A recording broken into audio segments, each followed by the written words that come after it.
Welcome to the Real News Network. I'm Paul Jay. We're in Cambridge, Massachusetts with Professor Noam Chomsky. Thanks for joining us again. So you've done a lot of work on what's going on in the Middle East. You've been there recently. What's your take? There's a core problem, the Israel-Palestine issue. There's other problems, but that's the core one. And there are a lot of problems in the world for which it's pretty hard to figure out a solution. This one happens to be particularly uniquely easy to figure out the solution. There is one. It's been on the table for 35 years. Virtually the entire world supports it. The only holdouts are the United States and Israel, at least in theory and words. Europe, non-aligned countries, the Arab states, the Organization of Islamic States, which includes Iran. They basically all agree on a political settlement on the internationally recognized border, so-called Green Line, pre-67 borders, with two states, Israel and a Palestinian state in the occupied territories, and possibly some adjustment of the border. It was a ceasefire line. So when the U.S. was still part of this consensus, it called for moderate and mutual border adjustments. That was actually brought to the Security Council in January 1976. The U.S. vetoed it again in 1980. This won't run through the whole record, but it's basically a record of U.S. refusal to accept it. Of course, Israel refuses. They want to take over as much as is valuable to them of the occupied territories. Now, since there actually is one occasion when the U.S. came close to accepting it. That was in January 2001, Clinton's last month in office. He provided what he called parameters for settlement. Both sides accepted them, as he pointed out. They met for a week in Taba, Egypt, tried to work out the details, and they apparently came pretty close to a settlement. Well, I was in the Middle East recently as well, and one of the things I heard, we were in Ramallah, and we talked to a lot of Palestinians on both sides of the border, that the split between Hamas and Fatah is, number one, weakening any real form of resistance, and number two, that any state that might emerge out of this two-state, if in fact anything does, and there's generally a feeling that Israel, the current leadership of Israel and most of the Israeli elite has no interest in it, but that this split between Hamas and Fatah is really undermining any real Palestinian resistance. What do you make of that? It's real, and there's a background. I mean, since the early 90s, the United States and Israel have been working to try to separate the Gaza Strip from the West Bank. By now, they're almost totally separated. A student in Gaza who wants to go to a university in the West Bank, almost impossible. Somebody wants to go for medical treatment in a Palestinian hospital in East Jerusalem, which isn't available on the Gaza Strip. It's essentially blocked, partly by Palestinian Authority and Hamas, but primarily by Israel. So that's gone very far. Even by the 80s, Israel had recognized it just wants to get rid of the Gaza Strip. It's so devastated, no use, hand it over to Egypt. That increased. In January 2006, there was a free election in Palestine, first one in the Arab world, carefully monitored and so on. It came out the wrong way. Hamas won the election. Okay, that's not what the U.S. wanted. And in the typical disdain for free elections, if they don't come out the right way, the United States and, of course, Israel instantly turned to harsh punishment of the population for the crime of voting the wrong way. Europe trailed along timidly, as it usually does. In June 2007, the U.S. and Israel tried to carry out a military coup to overthrow the results of the election in Gaza. It didn't work. It was beaten back, and Hamas took over. And at that point, sanctions became much harsher. And what you now read is, Hamas by force took over the Gaza Strip. Well, it's sort of half true, but it was in beating back a U.S.-Israeli planned military coup initiative. By now, Hamas kind of runs the Gaza Strip with a pretty harsh hand. The Palestinian Authority runs as much of the West Bank as they control, which is very little of it, pretty harshly and with international support. And yes, that split is there. And both sides by now have a stake in it. Hamas to run the Gaza Strip, Fatah, Palestinian Authority to run the West Bank. And it's a barrier to joint resistance. Of course, the U.S. and Israel are very happy because they want to undermine the possibility of a settlement. Now, the settlement option is still there. January 2001 is not that far back. Things have changed, but not so much. And it's feasible. If the United States shifted its policy, right now the United States is basically blocking it.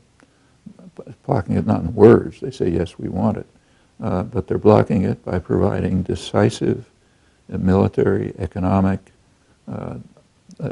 diplomatic, and ideological support for the Israeli takeover.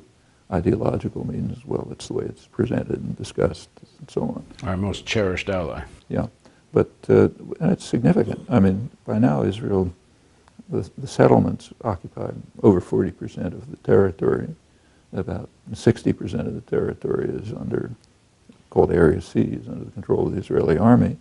It's not necessary. When I was in the West Bank and in some of the refugee camps in Beirut and in Lebanon, a lot of Palestinians were saying they thought that the two-state solution is dead, and that there's really is one state, and then they're all living under the same one state. It's just that some people get to vote and others don't, and that the issue now is that there should be a movement, one person, one vote, and that people, the Palestinians and Jews that want a democratic state, should simply take over the one state that's there. Personally, I've been in favor of that since the 1940s. But it's pie in the sky. And they're omitting the fact, this is a common discussion on both sides and in the world, and it's just omitting an elementary fact. There aren't two alternatives, there are three alternatives. They're only talking about two. One alternative is the international consensus on two states. Second alternative, let's all live together in one state. The third alternative, which is the one that's being implemented, is that the U.S. and Israel take what they want and continue to take what they want. And those who are talking about let's have one state are actually assisting in that, because the United States is perfectly happy to have articles in newspapers saying, fine, let's everybody live together. Meanwhile, they are participating with Israel in separating Gaza from the West Bank, a crucial fact, and providing the decisive support for the implementation of the programs which are sometimes called the Sharon Plan.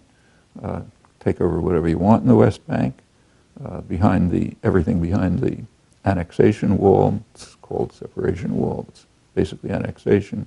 That means the arable land, the water resources, the pleasant suburbs of Jerusalem and Tel Aviv, support the completely illegal expansion of Jerusalem. That's not only in violation of international law, but even of direct, explicit Security Council resolutions, which the U.S. indeed voted for. The whole occupation settlement program is illegal, and it's been known. Israel even accepted it in 1967, said we're going to do it anyway. But it's not even worth discussing. There's universal agreement on this. But the U.S. is blocking it, and that permits these programs of taking over what's valuable, everything, hugely expanded Jerusalem, everything behind the separation wall, the annexation wall, the Jordan Valley, which imprisons everything else, a couple of salients cutting through it, which essentially cantonize the rest. By now, Israel's constructed a huge infrastructure project, huge highways and so on. You can drive from Tel Aviv to the most easternmost towns like Ma'ale Adumim or Ariel without ever seeing a Palestinian. Palestinians are sort of off there in the hills somewhere. So that's the real alternative. If there isn't a two-state settlement, this is what there's going to be. You can talk about one state and it would be nice to be democratic and so on, but nothing is supporting it. There's no support for it in the world. There's no steps towards it. Sometimes it's compared to South Africa, but what people are forgetting is there was decades of struggle to get the world to oppose apartheid. And in fact, until the United States changed its position in the late 1980s, didn't really matter what the world thought. The U.S. was still supporting it. Reagan was violating congressional sanctions at that point. But until the U.S. shifted its position, it was there. As late as 1988, the Reagan administration condemned the African National Congress, Mandela's National Congress, as one of the more notorious terrorist groups in the world. Do you see any potential for a change in U.S. position? Sure. To some extent, a change in U.S. public opinion? Oh, there's a substantial change in U.S. public opinion. I mean, a lot of issues. I mean, there was a time not long ago when I talked about these issues. I needed police protection. And now there's huge audiences. They're engaged. There's what's called BDS, sanctions, divestment program, which is substantial. A large part of the American public, if they knew about it, would be opposed, in fact outraged by the idea that Obama made a commitment to Israel to provide them with $30 billion of military aid over the next decade. People here are even talking about the U.S. military budget. Most people don't want it handed over to Israel. So sure, it would be, and in fact, if Obama or anybody in the administration was willing to take a stand on this, they could mobilize public opinion. Now, what's happening is pretty striking.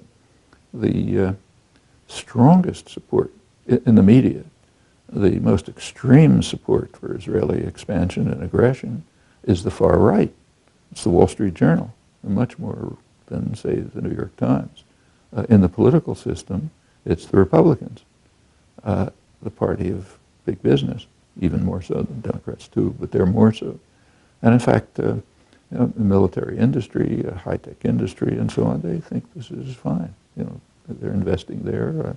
Lockheed Martin is delighted when we give Israel funds to buy advanced aircraft and so on. There is a base of support for these policies right at the core of the system. There's also a substantial lobby which is influential. Well, I think that's minor as compared with these more fundamental sources of support. But those are not, it's kind of like what we talked about on another occasion. It's not what the public wants, and that can be changed.